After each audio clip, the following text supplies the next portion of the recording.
welcome to our very first episode of the Vanguard Roundtable, where we discuss topics that we believe need more attention in order to drive the human performance industry forward. Today's topic, we're going to be diving into tailoring performance to the athlete or female athlete physiology. We have some great participants with us today.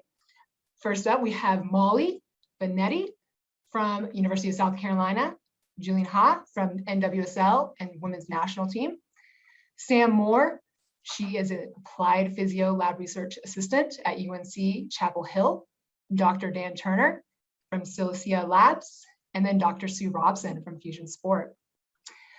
A few things before we get into our lovely conversation today. Views expressed by the individuals participating in today's roundtable do not necessarily reflect the position of Fusion Sport or the panelists' institutions. There won't be a dedicated Q&A at the end of this roundtable. Instead, please use the Q&A chat function within the Zoom chat.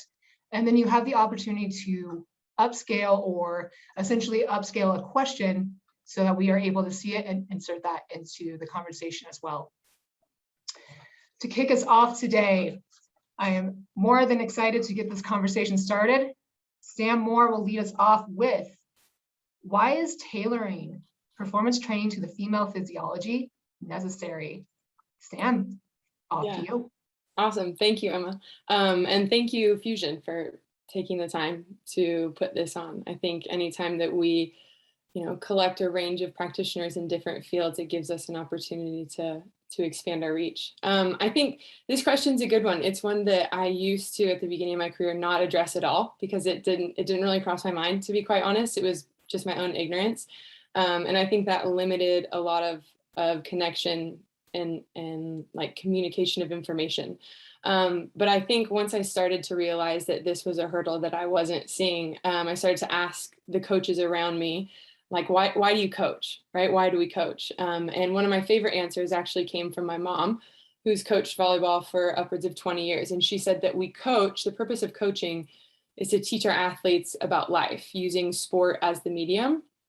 And so with that in mind, I started to ask myself, what does it teach our athletes about themselves and about life if we aren't tailoring the training to their physiology, if we aren't considering the athlete that's in front of us? And I think we can go rounds into the research of all the hot topics right now, right? Of, variables of assessment and GPS and force plates, this wild, wild west of force plates. And the list goes on, right? But tailoring training to the female physiology is quite literally understanding the foundation of the athlete that's in front of you. And honestly, it's a lot more than performance, right? It's about equity. It's about validation. It tells this woman in front of you that she's enough, that she belongs here in this world of sport that was created by men and is still overwhelmingly dominated by men, even in women's sports, right? When we watch WNBA games, the commentary is about the NBA. And it's so common that we don't even think to question it. And so while, data shows us in research consistently that adaptation to training is greater when it's tailored to the hormonal landscape, it tells our athletes themselves that they are so much more than that they are enough in this space. And so I think understanding that obviously our potential and our ceiling for performance is going to be higher. At the end of the day, there's that component of equity. And personally, in my experience, we talk about creating buy-in all the time with your athletes. And I have never experienced buy-in, immediate and just unfiltered buy-in, than when I told my female athletes, this is the purpose of my career. This is the purpose of everything. I have no desire to work with male athletes. This is, you are enough for me for the rest of my career. And so I think it's multifaceted. Obviously there's performance, but the validation of being a female athlete is something that we just don't get enough.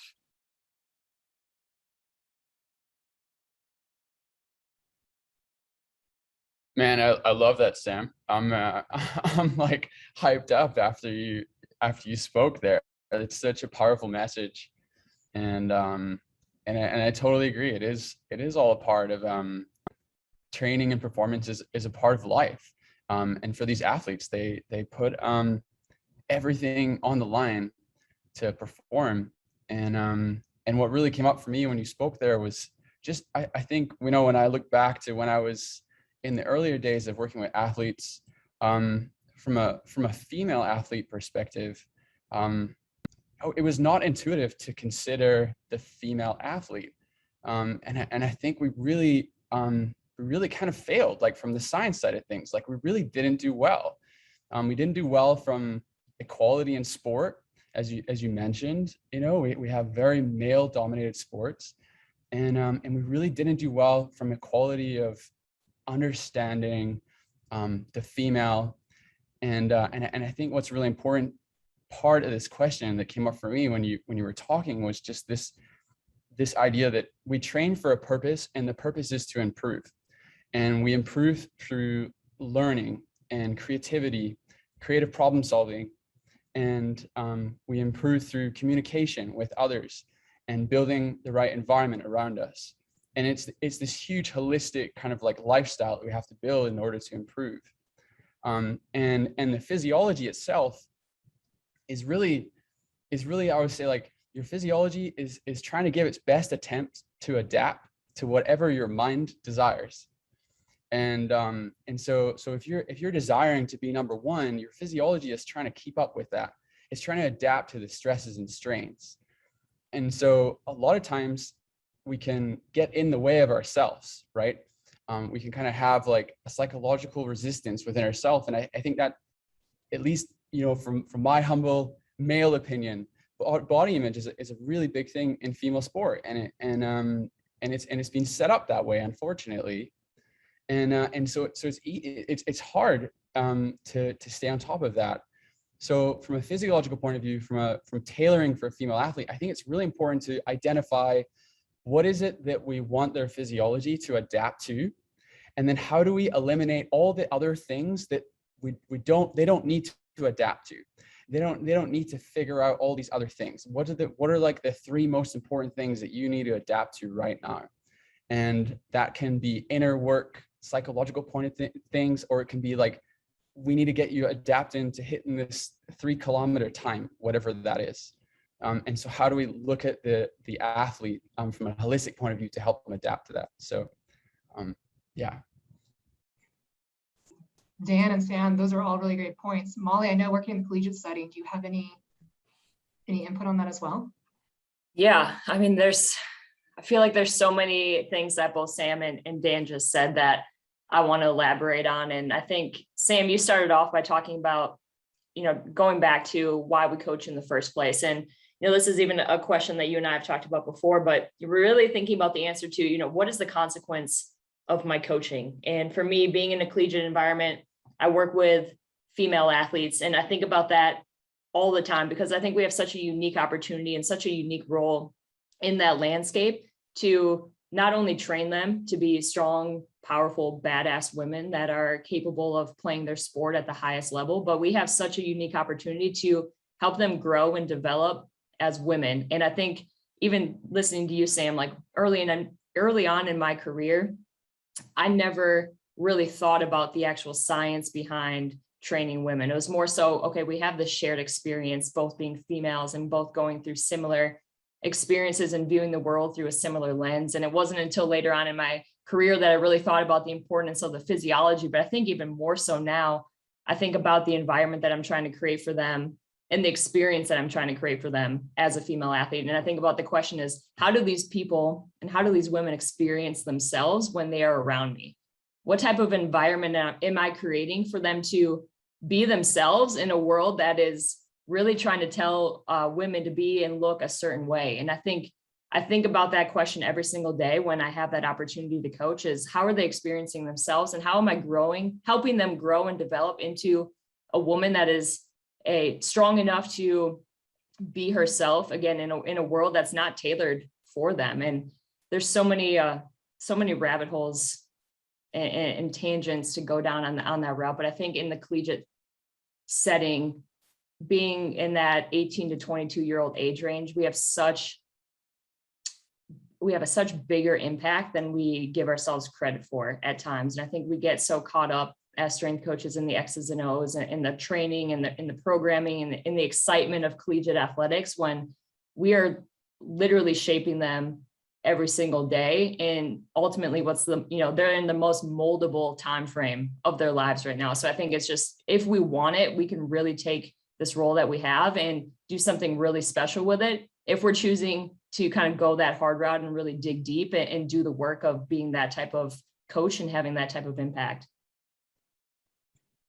That's awesome. Thank you, Molly. Sue, I think I saw you on mute. Do you have something to add to that as well?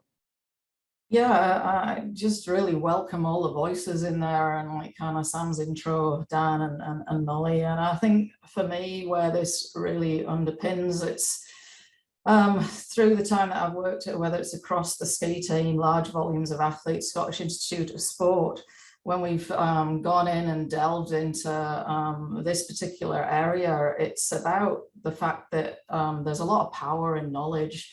And when we've asked the female athletes, would you like to know more about, like, kind of, you almost get run down by the response, yes, and more of that, and 100%. And so the other thing is like kind of some of what Dan talked about, is that understanding the athlete as a whole, and then them understanding themselves as a whole. And some of this area can become distracting, like kind of, it can become an area that you don't want them to focus on. And it can also become incredibly empowering when they understand their own selves and then take ownership of that and drive forward with that and take it into places where you wouldn't expect them to take it in. And I think the individuality in this area, and also the lack of information of true knowledge in the science in this area, and being open to all of those things and empowering our athletes to be informed and then make decisions themselves, is so important. Like kind of that they own themselves, they own the pieces of information around it, and it's incumbent on us to provide as much information as possible that's true in the bed that we know it in at the moment, and then for them to be able to really make good use of that information. So yeah, I think that's what I wanted to add in this space, so that it doesn't become a distraction, it doesn't become a narrowing of focus, but actually it becomes a widening of focus about the whole female athlete. I love it. All of these are great responses, and to keep this conversation going, Molly, I'm going to kick off to you with this next question first. What are the key factors that matter when tailoring to female athletes? For example, going into the psychology, your training style, what are some of those components that you use from a day-to-day? Yeah, I think you gave me the most vague and all-encompassing question ever. So I'm going to go a lot of different directions with it, but I think I want to kind of touch on what we've already been talking about and talk about the psychosocial and psycho-emotional aspects of the training environment. And I think, it took a long time for me to really develop it into the coach that I am and really realize, what's most important. And I think ultimately, Sue, what you just talked about is more than anything else.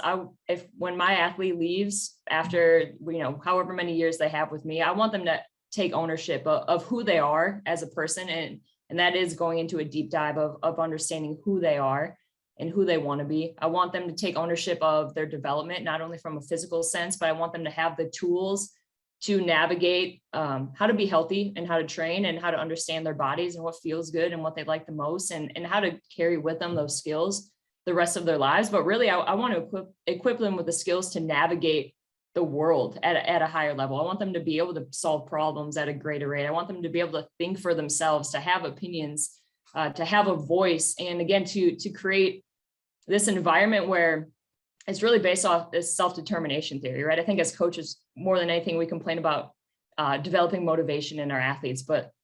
And I think, the more I research the self-determination theory, the more I research psychological safety and realize the importance of creating an environment where they really feel connected to not only who they are, but they feel connected to me as a coach. They feel connected to their teammates.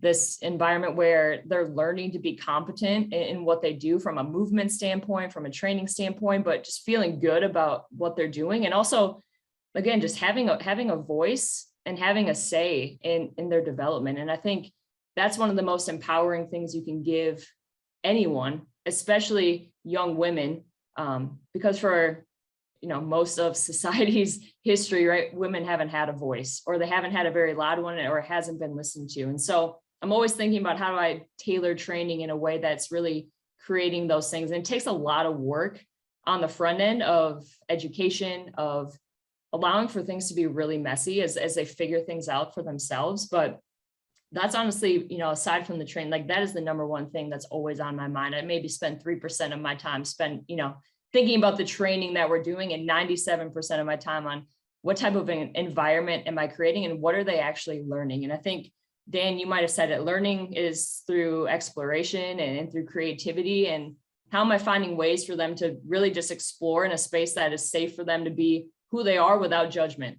Allow for mistakes, allow for them to really figure things out and to figure out what they like and don't like and what they think helps them the best. In addition to everything that we're doing, obviously, for preparing them to play their sport at a high level. That's also obviously the goal at the end of the day as well. But being able to really tune in and connect with them on a psychosocial and psycho-emotional level is key in helping them have just the courage.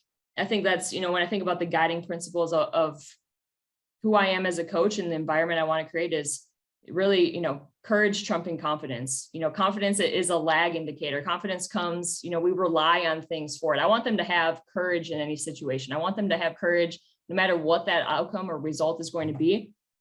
They at least have the courage to try. And maybe it doesn't, confidence always comes from a positive result. Courage is a skill that is, regardless of what's going to happen, I'm still having the ability to be myself.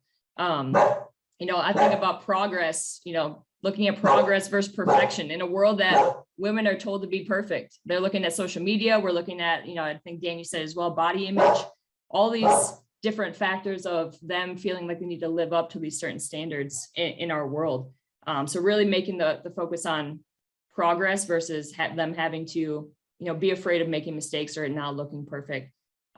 Exploration and play and fun is a key component to that as well too. And, Sam and I, we've had really good conversations about this, and you opened my eyes to things I didn't even realize about what the power of play and the power of fun in the learning environment, coming from women, especially going through puberty, coming from a time where they're really afraid of what people think about them. And they're thinking about how they look, they're thinking about what they're doing, and getting them into this place where they're not thinking about or caring about what other people think. And they're just losing themselves in that space and being able to explore.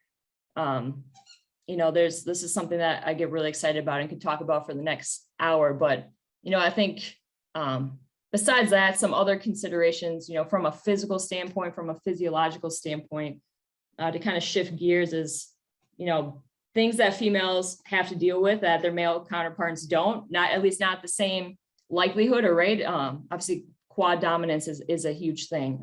More evidence of anterior pelvic tilts, more lax ligaments, especially at different times of the menstrual cycle. And I'm going to leave that to Sam at a later time.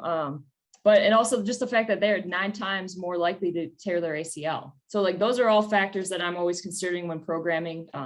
I have a lot more program posterior chain work. You got to, thinking about a lot from a motor control and neuromuscular coordination standpoint. Women in general respond better to volume rather than intensity compared to males. And, from physiological standpoint, they're able to, they have a higher glucose uptake than men. There's more energy readily available. They're able to recover faster. They're able to tolerate a higher volume of training load, and estrogen plays a role in that too, and aids in glucose intake as well.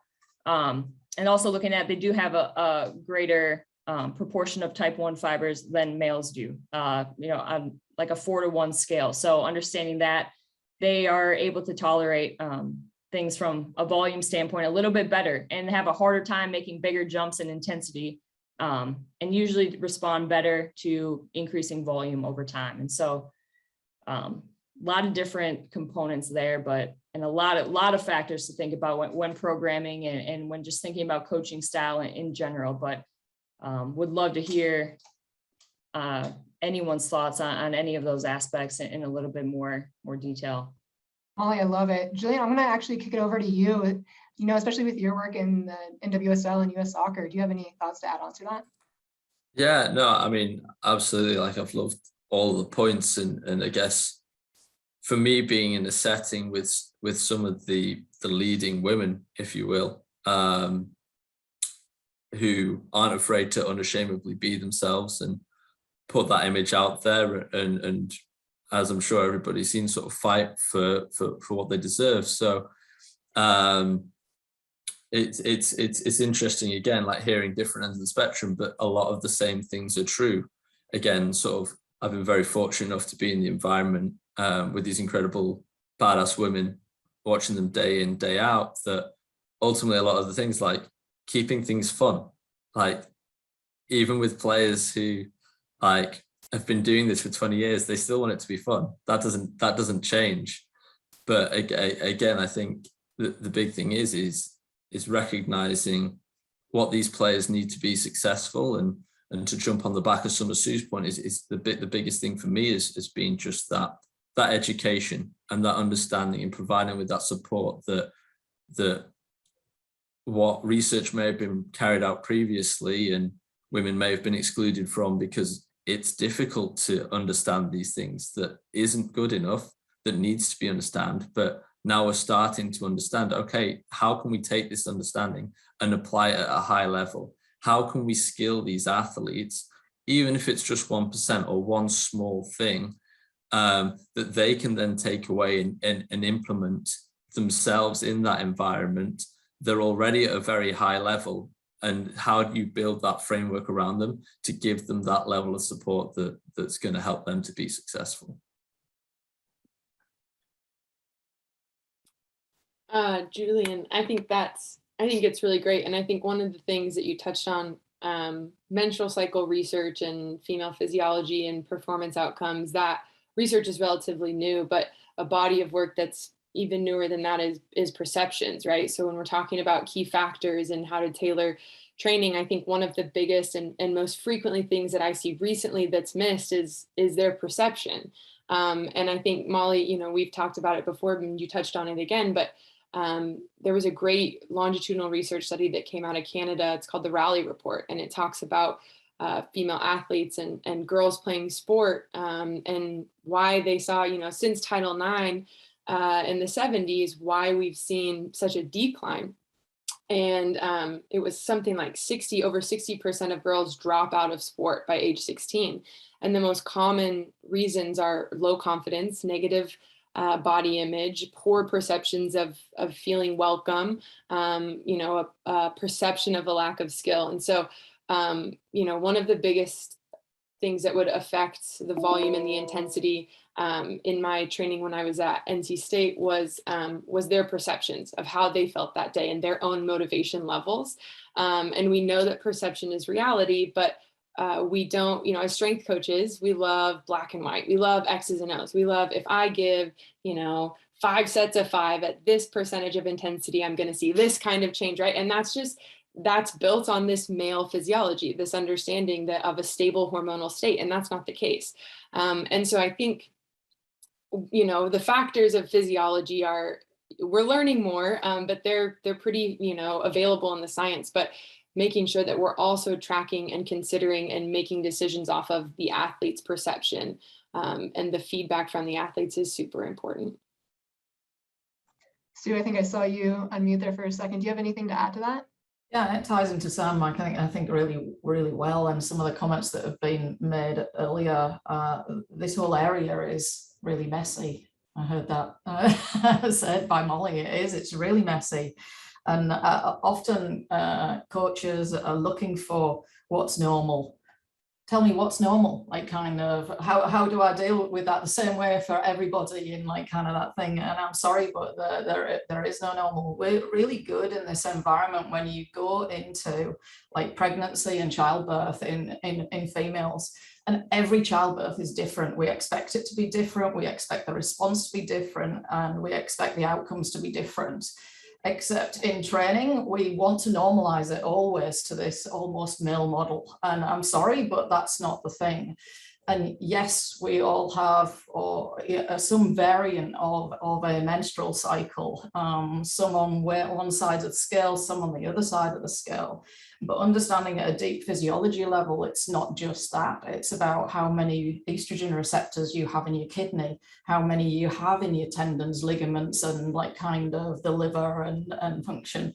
And so when you put all those pieces in, you are gonna, as we get better in the research, and we're nowhere near there, we're gonna understand types, we're gonna be able to tag, we're gonna be able to model scenarios.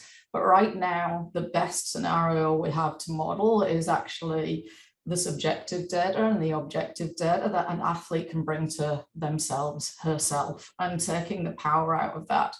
The other piece, or putting the power into it, I should say, is about finding positive outcomes. So it's about finding that I'm a half full person. That's how I live. That's how I live my life. And when I first got really involved with this, which was when I was myself an 800-meter athlete, and when looked to the research, because my background's neurophys, is figuring out what's going on behind the scenes. How can I manage with this? And then figuring out that I actually needed to just understand myself and let go of some of the detail, and then figure out what my body was doing, which led me into the research of it.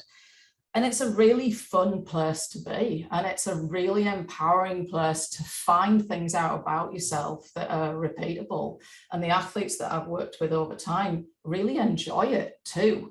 And when you're looking for oh, at this time, I'm better in the gym. Now I can do this, this, and this, and harness that excitement, and harness where the volume's really powerful and I can load into that. When they become intelligent in that space and take control of that space, it becomes a really enlightening place to be. Like kind of, so yeah, just to sort of share in that and take that out. I love it. Dan, I do want to hear your thoughts as well, because you do work with a very diverse clientele. Do you have anything to add to this?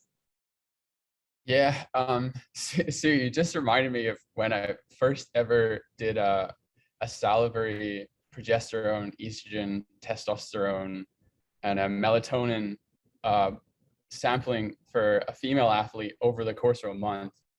And and I turn up with my chart with a menstrual cycle, and it's this perfect lines, and then we get the data back for it, and I'm like, this looks nothing like my chart. And so after a moment of panic, I was like, oh, ECG is the same. It's nothing like the textbook. And yeah, and I think you're right. Like, I think it's having this, I always like to put my astronaut hat on, right? It's like exploration and curiosity, not seek and destroy. And I think that's really important to like keep that mindset of explore. And one of the key factors for me as a coach to bring it right back to basics is, if we consider the menstrual cycle alone, is what day of the menstrual cycle is the female athlete on? And if they know, then great, because that helps me start to look for that repeatability that you spoke about, Sue. It's like it's a cycle for a reason. And in my experience, there is some repeatability, regardless of that chart that is all up and down. And if you can start finding one thing that's repeatable, that creates a real sense of control and like predictability. And that I know that generally at this time of the month, I experience X, Y, and Z, and that is, that's been so powerful for me as a coach. And that's been so empowering to kind of help that athlete or that performer, or that surgeon kind of go and kind of like feel that they can prepare for what might come.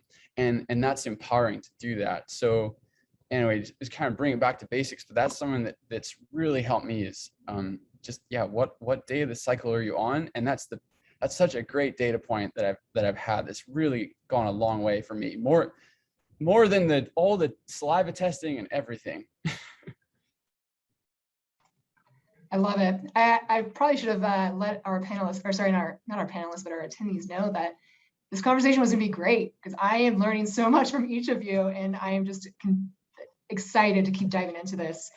But I do want to keep moving things along. And Julian, I am going to tap you in for this next question. Can you share a specific example of how you have tailored training to female athletes? What did you learn? And did anything surprise you out of it?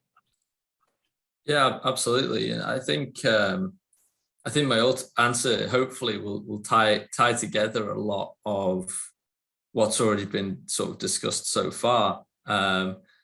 Well, I think one of our big focuses within the league, within the NWSL, is no longer having the menstrual cycle as this taboo topic that people aren't comfortable speaking with. Like that first step of creating that environment where people feel comfortable to share that information, male or female, but having that trust and that understanding with your athletes, and just bridging that gap, because ultimately, to use the terminology that's been used so far, it's a mess. But by that, what I mean is that every athlete is different. Every woman experiences different symptoms at different times of the month. Ultimately, sort of within the environment with the senior team, our goal is performance, which means we have to try and prepare these players to perform regardless of what's like the fixtures don't wait for the cycle. The cycle is going to occur regardless. So for us, then it becomes a factor of how can we best understand each of these athletes for who they are as an individual, what symptoms they're going to face, because ultimately we can't change the training and the games for every individual because it's just not possible, because if people are in different places, people are experiencing different things. But what we can do is create an environment where we can support those players, provide the education to them to help them manage what it is that they are experiencing. By again, creating that safety that they're okay to come tell us like, hey, I'm really struggling today.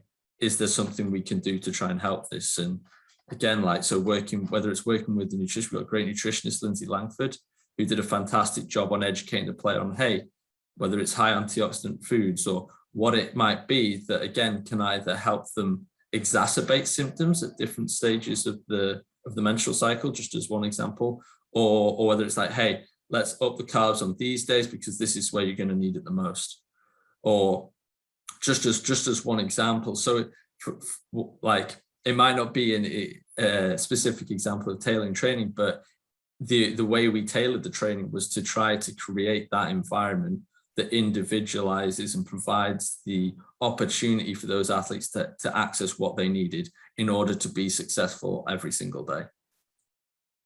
Julian, that's fantastic. Sam, I know you're doing a lot of research on the menstrual cycle. Do you have anything to add to that? Yeah, I mean, I think Julian hit the nail on the head, and Sue referenced it earlier, but ultimately the only way we can really give athletes the ability to have that ownership over their bodies is to educate them. And through that process, it absolutely removes taboos, because then you get to start navigating things that are myths and things, that society has told them. In terms of the application side, I think what surprised me the most was just sometimes like the amount of time that it would take, and I'd be like, I guess like I would give an educational session and then I'd be like, oh man, that really didn't land. Like, I don't really think they like grasp what I was trying to communicate. And then 2 months later, I'll have an athlete that's like, oh Sam, I'm loving this tart cherry juice in my luteal phase. I'm like, oh my gosh, right? Or, like, how do you feel about setting a training max today? And they're like, oh, I just started my period. This is great. Couldn't be better. And you'll get those little tiny comments and you're like, oh, this is real. This is landing. And so I think the education part of the ownership it's absolutely necessary. And that was one question that I got from a head coach that I had approached about the process of it and what it, ideally what this entire environment would look like. And I think, a question that I'll get back sometimes, and sometimes it's actually more common from female coaches, is, well, I don't want them to use this as an excuse, right? And I think the best way to navigate that is to educate them, because once we've educated our athletes, now they know what's happening in their body. Now they're more connected to their body. We're teaching those skills, like Sue mentioned, about self-awareness, and then, the attunement to biofeedback, and being able to kind of bring how they're feeling into harmony with their training and with their lives. And really, ultimately, that can only be accomplished through the educational aspect. So even though, not really in an applied setting anymore, the ability to be now on the research side of things, it's incredible, because it is a mess. It's absolutely a mess. And I couldn't have said it better myself. And even, like navigating, trying to get participants for different studies, and, well, are you including birth control and what types, right? So when you're on the research side, there's so many things to produce quality research.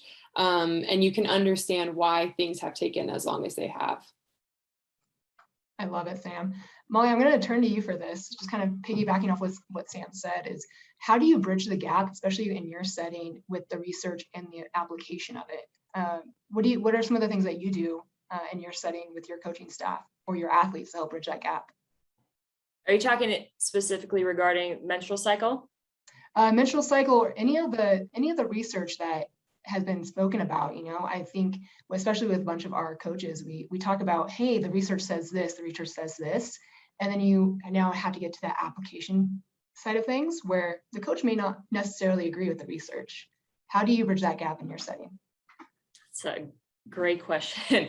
I think as a young coach, right, we are always so quick we want to show how much we know. And I think those were mistakes that I made early on too, about we could be, so well researched and so well educated, and we know everything there is about training and what's best. And then you learn really quickly that a lot of that goes out the window, because it's completely dependent on your situation, your environment, and what they're ready for. And I think that's something I've learned more now, is I'm far less eager to share what I know, and more eager to ask better questions and really find out what our team and what our coaches need more than anything, and what they want. What is the information that they are most curious about?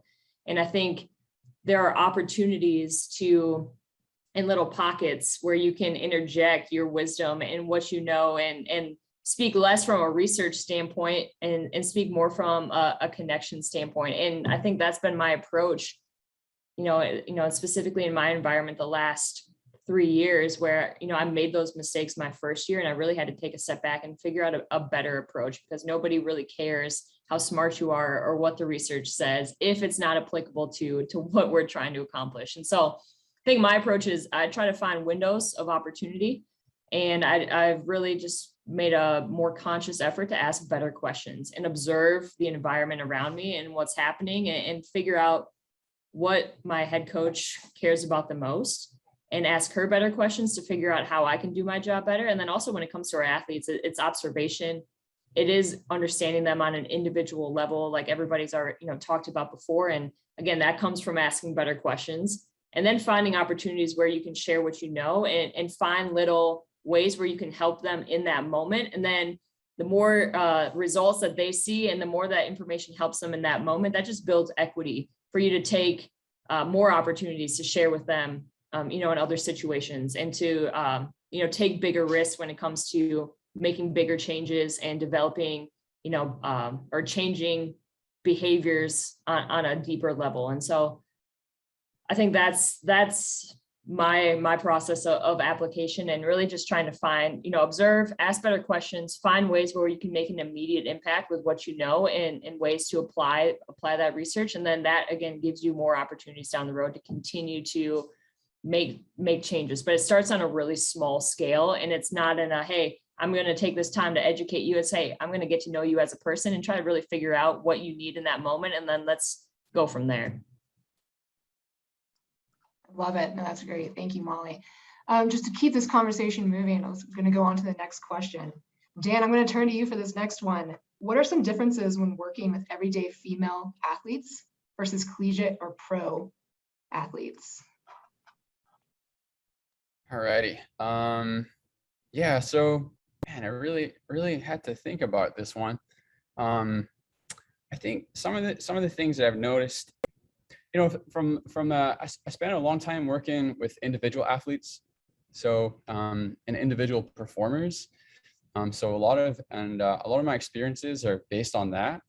It's kind of like a few main things that I've picked up in from a professional athlete versus like your weekend warrior or your average sort of athlete that's really just trying to squeeze in training whenever they can, and they got some Ironman coming up at some point in time, but it's not professional. Really, like the three main things that I've noticed are control over your schedule, ability to sleep, and how black and white it is to be a professional athlete versus a female who is an athlete and also working in the corporate world, for example. So just to kind of touch on each one of those, control over your schedule is something that I see professional athletes have a lot of in the individual sports world. We can sit down and periodize their year down to the weeks, and we know roughly when the competitions are, with the exception of COVID. But we really know, we can really like kind of micro manage that year very specifically, and that's a real strength and a real kind of like advantage of being a professional athlete that we don't necessarily get as a general female athlete. So I think what's like what's really important, like as an action item that comes out of that for me is if you're a female athlete that's not a professional athlete, can any part of your schedule be adjusted around your cycle? And I think that is where I found like a huge benefit is any part of your schedule. And so if you're working 9 to 5 or in the corporate world in America, 20 hours a day, and you're trying to squeeze in training, if you can really try and figure out the phases you are in your cycle, and then you can kind of like try and adjust your training around that in the best way you can, I think that's really helpful. The sleep part is also a big thing. So most athletes that I work with really have many opportunities to sleep. And so it's really a case of like building good sleep hygiene in terms of like, are you allowing yourself to sleep and making time to sleep, et cetera. But that's something that the kind of average non-professional athlete, the day-to-day athlete, I don't think they get to choose when they sleep. And they're often working under a boss or someone else like that that's dictating their schedule, and you have deadlines. And, at least in my experience of like blood testing, generally women higher in progesterone, so more dominant in progesterone, really suffer more effects of sleep deprivation, sleep loss, than women that don't have such high progesterone. And I don't have any research on that other than my own data. And then in the studies that I've done with individual athletes, it's like typically what happens when we're under huge amounts of high progesterone is we become way more reactive to noticing emotions on other people, especially like negative emotions. So like sadness and anger. And there was actually a study that I managed to dig out about this, and it was kind of looking at like how receptive and reactive brain activity is in response to women that are in the luteal phase and have that higher progesterone, and they are more reactive at that particular time. So it's just a trend. And again, like I think that needs to be individualized. So when I sort of think about that as like a practical strategy that comes out of that for the day-to-day athlete versus professional athlete is, if you know that you're not going to get good sleep, can you really look after something else? And that typically involves putting more emphasis into nutrition. And that's kind of like my major go-to is like, if you're not getting good sleep, then go to nutrition. And if then you're not getting good sleep and you're not getting nutrition because you're on the road, then social tribe interaction, like that, like building that social connectivity with other people is really, really important. And then really lastly, just to kind of wrap up that, like, yeah, life for a female athlete and life for a professional athlete in general is very results based. And I see this a lot of athletes that transition from their career to post athleticism and into their regular career. the biggest challenges is they don't have this black and white. Did you win your race? Did your performance improve? Did it regress from the last time that you did this particular performance test? When we go outside of that world and you're in the day-to-day world, there's a lot more gray zone. And so psychologically, it's really, really hard to get reference points. Like, humans love reference points. Am I getting better? And athletes love that too. Is what are my metrics of success? So I really, when I work with the day-to-day athletes that aren't professional athletes or any other kind of females in different industries, I really want to try and get markers of success, get metrics of success, and try and have some repeatability in that, because that can really kind of like take away a lot of uncertainty, just knowing that you're progressing. I think, Sam, maybe you mentioned earlier about like looking for progression. Like, that is something that I think is really, really important. So yeah, so that's kind of like my three cents on that one. Love it. Sam, I know you're actively researching, within your PhD right now. Do you have anything to add on to that, especially in terms of what Dan just spoke about with sleep and nutrition? Yeah, so Dan, you're definitely on the right track with progesterone and sleep. We can see in research that when progesterone is present in high quantities, that it creates a more catabolic state, and that your basal bone metabolic rate is higher. So you're burning more calories because of the inflammatory processes that happen in the luteal phase.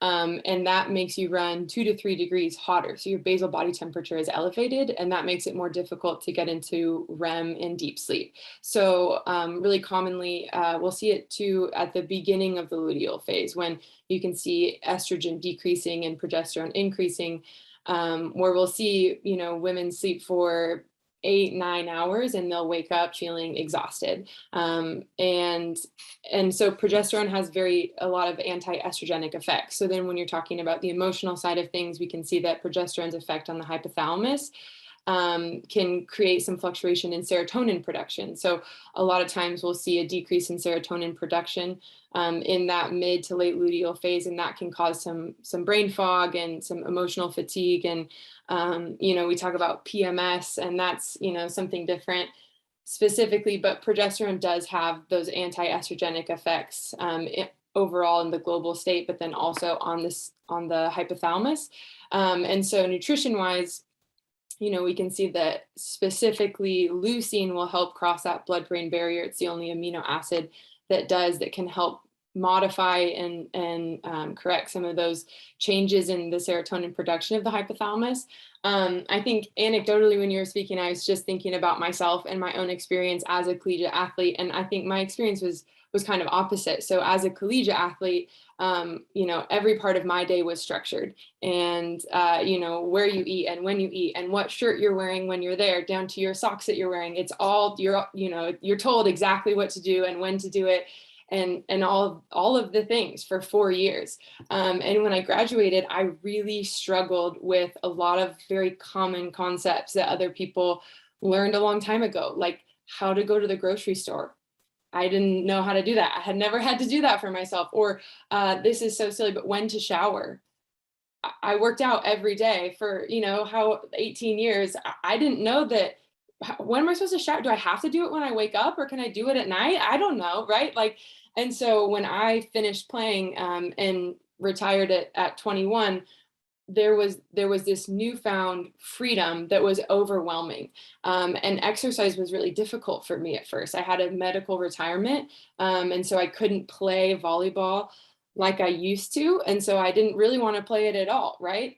So I had to walk away from it. And then I'd be in the weight room and I'm like, well, this isn't fun. I realized that I don't actually love deadlift that much. I just loved it because it helped me in volleyball. And so the amount of freedom that I had as, Gen Pop was really overwhelming. And it just revealed this disconnect that I had between my body and my training. For so long as an athlete, you're taught to ignore, right? Ignore the pain. We're doing things now that are horrible and they suck and they hurt, so that, in 3 months in a 5-set match, I'll be able to have the endurance to get a swing block or something. And so as an athlete, like you have this futuristic lens, and you're not looking at right now, you're looking at the future.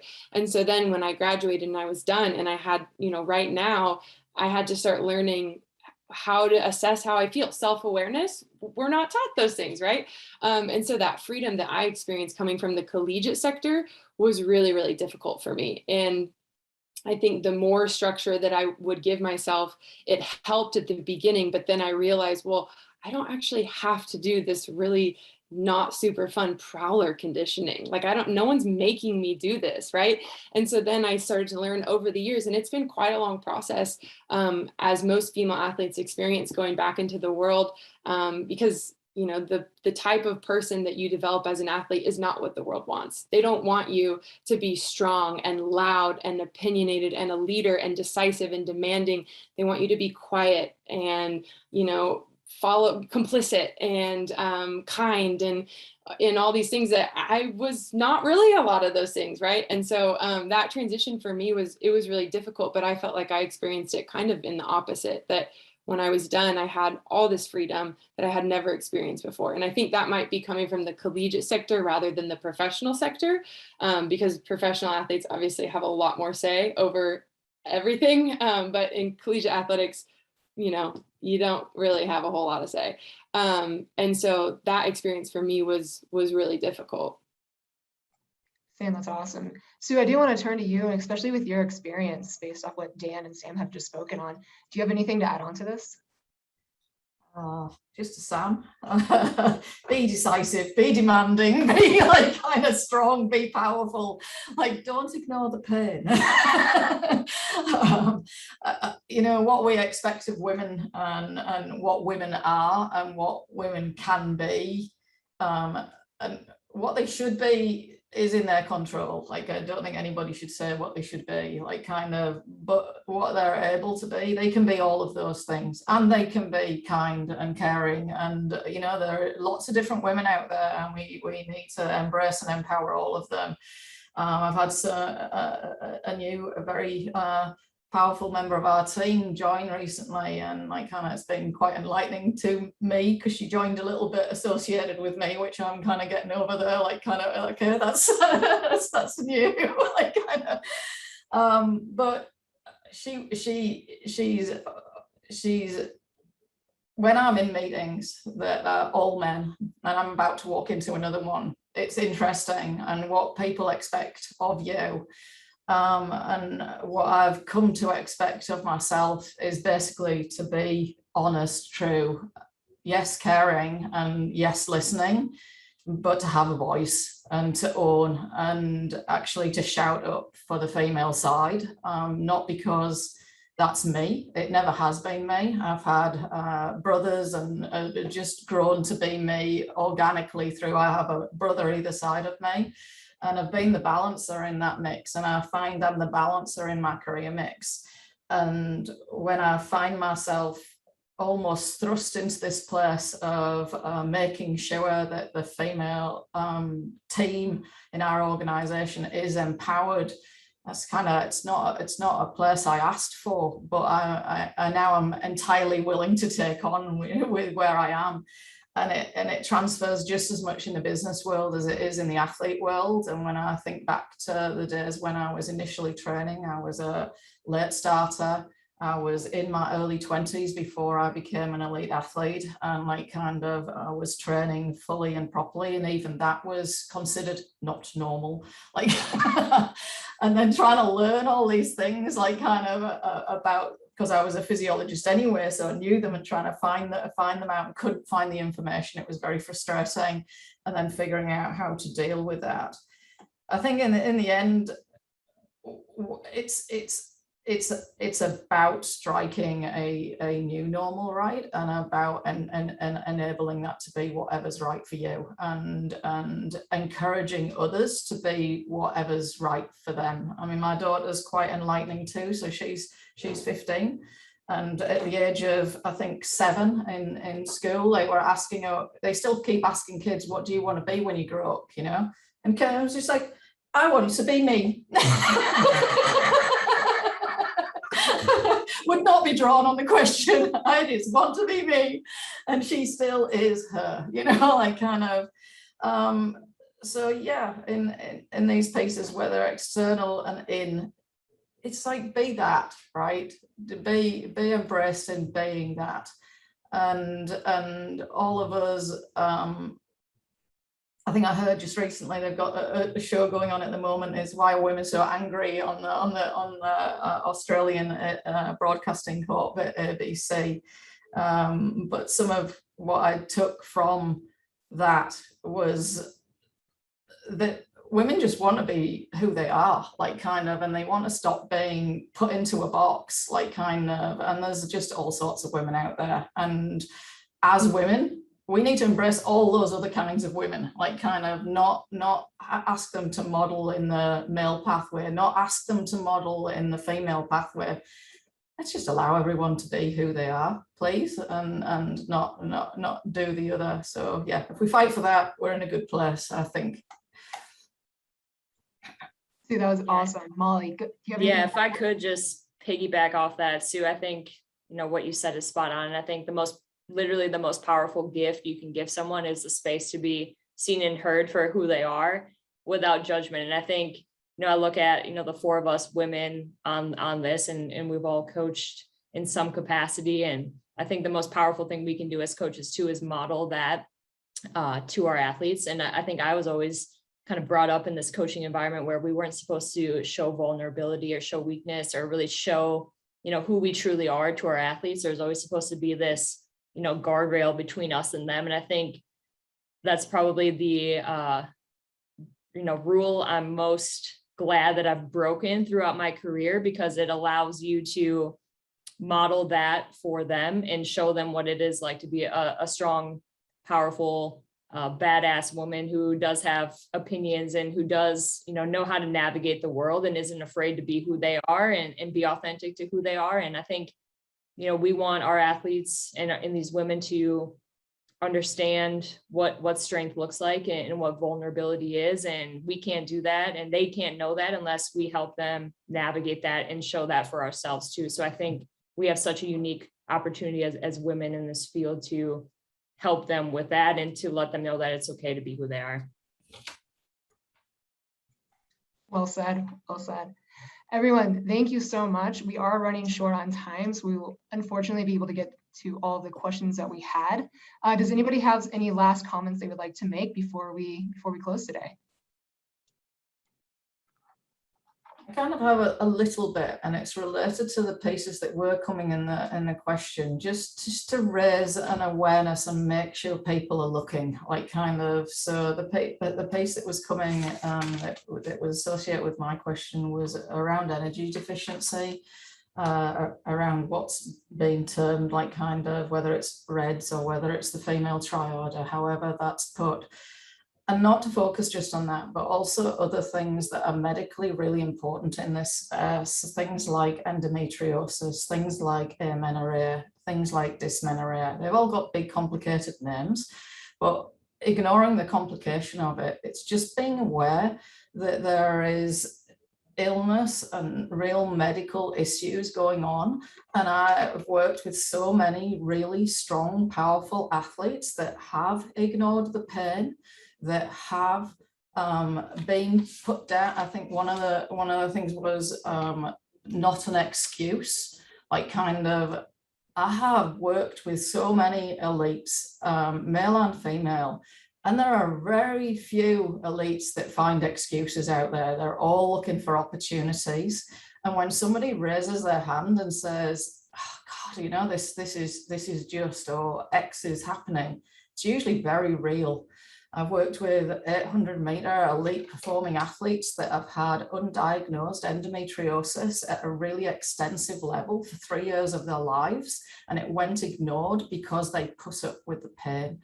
So this side of tracking and understanding and training and sharing and getting rid of those taboos that Julian talked about and having that, and if you open those conversations, you allow the objective data as well as the subjective data to come through, you'll find those things, but you have to be open to them and you have to allow their voices to come through.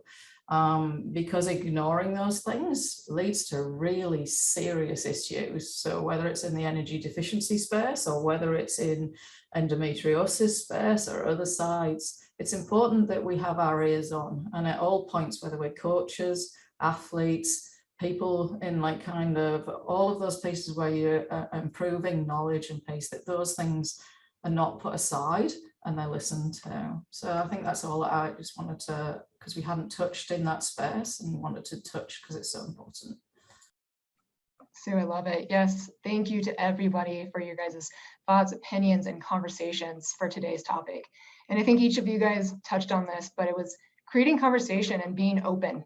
And I think that was the biggest takeaway that I had from this today, and just creating the normalcy around it. So from the bottom of our hearts here at Fusion Sport, we must extend a huge thank you to each of our panelists for joining us today. For the participants, so those of you who are watching in, we do want your feedback. So if you would take the time, you can scan the code that is on your screen and just tell us what you thought of today's roundtable. For every survey that is completed, Fusion Sport will donate $5 to Girls Who Code, a global nonprofit working to close the gender gap in tech. So yes, please take that survey. We would love to hear your thoughts. Some upcoming events from Fusion Sport. Today we had our kickoff Vanguard Roundtable, but for our upcoming events, we do have mental health versus mental toughness, tentatively scheduled for October 13th.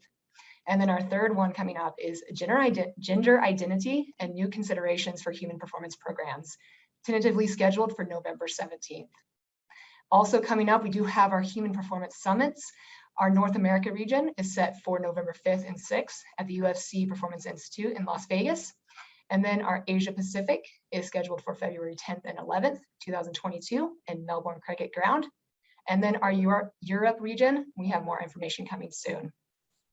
If you'd like to connect with any of us, any of our panelists today, there is their contact information via LinkedIn, Twitter, and as well as our Fusion Sport contact information as well.